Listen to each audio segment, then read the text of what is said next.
அரசியல் பேசணும் ரொம்ப டீப்பாக போனால் அது வேறு மாதிரிலாம் போகும். பட் நமக்கு அந்த அளவுலாம் தேவையில்லை. இந்த இதுக்கு அவ்வளோ தேவையில்லை.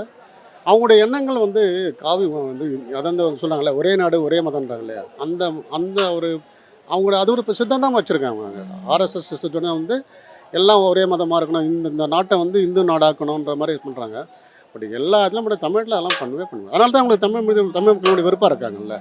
இங்கே வந்து எதனா ஒரு ஒன்றும் இல்லைம்மா, இப்போ கூட வந்து திருப்பரங்குன்றத்தில் ஒரு பிரச்சனை வந்ததில்ல, முருகனை கையில் எடுத்துன்னு முருகன் மாநாடு நடத்துன்னு அதெல்லாம் தேவையில்லை. அது வந்து நீங்கள் பண்ணலாம், அவங்க காசு இருக்குது பண்ணுவாங்க. அதனால் காசெல்லாம் பண்ண முடியாதுல்ல, அவங்களுக்கு கிட்ட பணம் இருக்குது, எல்லா ஒன்றும் பண்ணிட்டு போவாங்க. அப்போ மக்கள் அந்த எல்லாம் ஒன்று அவ்வளோ வந்து வெளியே வரமாட்டாங்க. ஓட்டு போடும்போது தான் தெரியும். ஓட்டுன்னு ஒன்று இருக்குல்ல, அப்போ காட்டுவாங்க, யாருன்னு காட்டுவாங்க, தமிழ் மக்கள் யாருன்னு அப்போ காட்டுவாங்க.